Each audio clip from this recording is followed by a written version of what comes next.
You don't tell me anything anymore. That sentence can land strangely, especially when the person saying it isn't exactly wrong. Maybe you don't. Maybe you used to.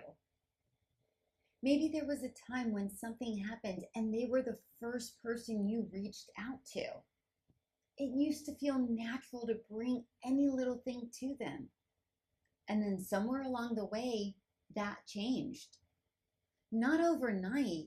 It's not like you pulled a Shirley Temple and decided from now on, I'm pulling back, stomping your feet and walking away. It was far more drawn out than that. So when they say you've changed, there may be a part of you that says, yeah, yes, I have, but not out of nowhere. You didn't just wake up one day and became closed off for no reason. It's not like the relationship suddenly means nothing to you. You changed after enough micro moments taught you to brace yourself for disappointment before you shared details about your life. That is the quiet pullback. And that is what makes it so hard to explain, because by the time they notice the distance, you may have already been carrying it for a while. They just happen to be noticing the silence now. They just didn't notice all the times words didn't feel safe when you brought them to them, when you shared something meaningful and walked away wondering why you even bothered. They may not have noticed how often you had to recover from being misunderstood, questioned, minimized, or met with the reaction that made the thing you shared feel less important than it was before. So yes, maybe you did change, but that change came with history. This episode is about the moment you realized you started planning around being dismissed, because it's not only what they did, but what it changed in you. And that can feel ridiculously unnerving, because now you're not just looking at the relationship anymore. You're looking at the way you learn to move inside it. And maybe every now and again when something happens, your instinct is still to tell them. Whatever the news is, whether it's good, bad, however indifferent, it was relevant to you and you considered sharing with them. But before you do, you hesitate. You can already feel the conversation take shape. Maybe they won't ask much or give you a quick response that deflates your excitement. Or maybe they'll ask too much, but not in a way that makes you feel like they're interested. More like poking holes in your story, turning your joy into something that you now have to defend. And the thing that you were so excited to share now has a shadow over it. Maybe you had one of those days where you don't need a solution, a lecture, or a comparison. You just need someone to simply understand. But you already know that there is a chance that if you bring it to them, you'll leave the conversation carrying far more than what you came in with. You may have to explain the feeling, defend it, or soften it so it does not make them uncomfortable, leaving you emotionally exhausted, and you haven't even had the real conversation yet. That is not necessarily resentment. It may not even be anger. Sometimes it's just a lingering memory of how your conversations have gone in the past. The body remembers what the mind keeps trying to excuse. Therefore, you refrain from sharing.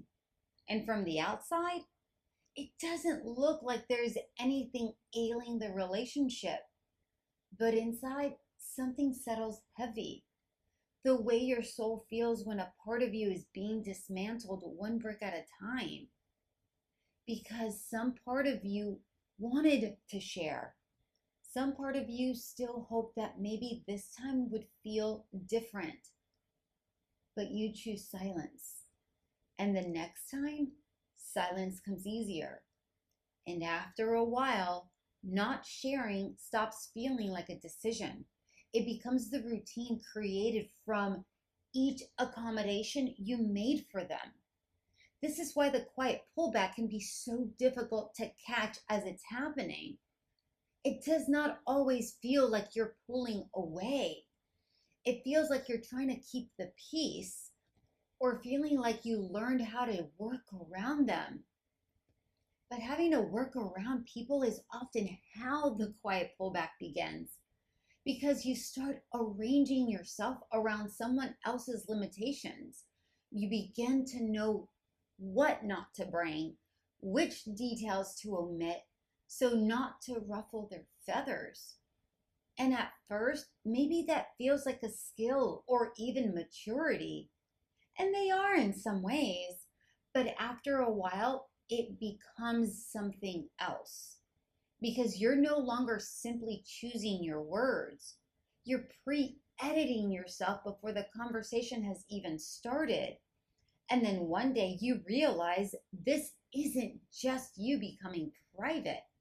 This is you protecting what keeps getting mishandled. You're not withholding to be difficult.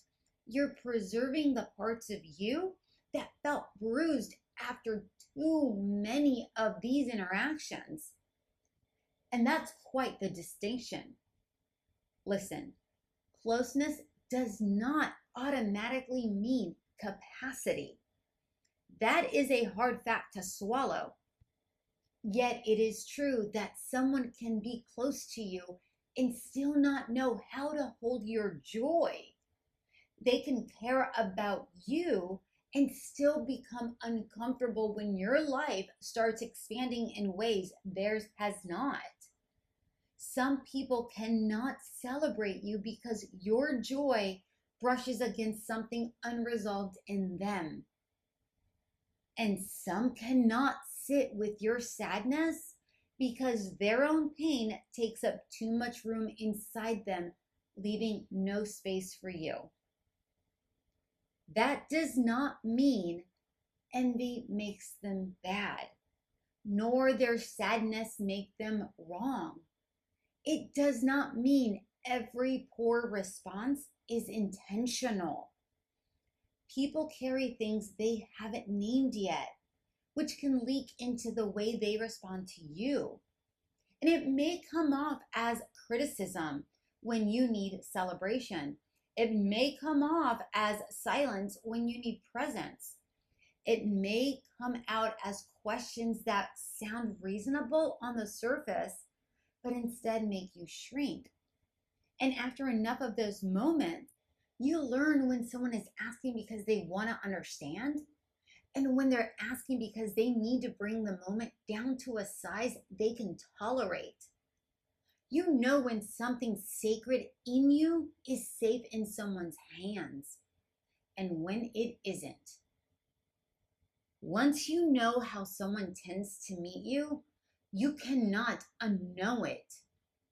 Even if you love them, even if you understand why they are that way, even if part of you still wishes it was different. That is what makes it painful. The knowing does not always make you cold. Sometimes it just makes you careful. And there's a particular grief in realizing the relationship changed, not because you wanted it to, but because you had to adjust to what it could not hold. Because the relationship may still exist. You may still talk, laugh, show up for holidays, birthdays, family things, casual check-ins. So from the outside, nothing may necessarily look broken. But inside, you understand the relationship has shifted. They still have access to you, but not all of you. And that can feel strange because the closeness does not fully disappear. The care may still be there. The history built still matters, and the bond may still have meaning. But there are rooms inside you that stopped opening for them. Not because you wanted to become distant, but because after a while, it hurts to keep offering parts of yourself to someone who only half receives them. And that is a lonely kind of closeness. Being in a connection, but only as the watered down version of yourself. So often we blame ourselves for pulling back without asking what taught us to do it. But maybe the better question is, when did the pain of sharing become greater than the joy of actually sharing? And that answer may explain more than you think. We're going to pause here for now because that question is not small. That is the kind of question you may need to sit with for a while. Not to blame yourself, not to blame them, and definitely not to turn the whole relationship into something it may not be, but to notice what changed in you. To notice where you started shrinking the story before it ever left your mouth. To notice where silence became easier than hoping to be understood. To notice where closeness still exists, but full access no longer does. Because sometimes the quiet pullback does not begin as distance. Sometimes it begins as protection. And in the next part, we're going to sit with the other side of that. What happens when protection starts becoming disconnection? What happens when the shortened version of yourself becomes the version everyone gets? And how do you begin to ask the harder question? Is my quiet protecting me? Or is it slowly making me disappear? So for now, maybe just carry this with you. If you have gone quiet somewhere, there is probably a reason. And before you judge the silence, it may be worth asking what taught it to arrive. This is Caffeine and Clarity. I'll meet you in part 2.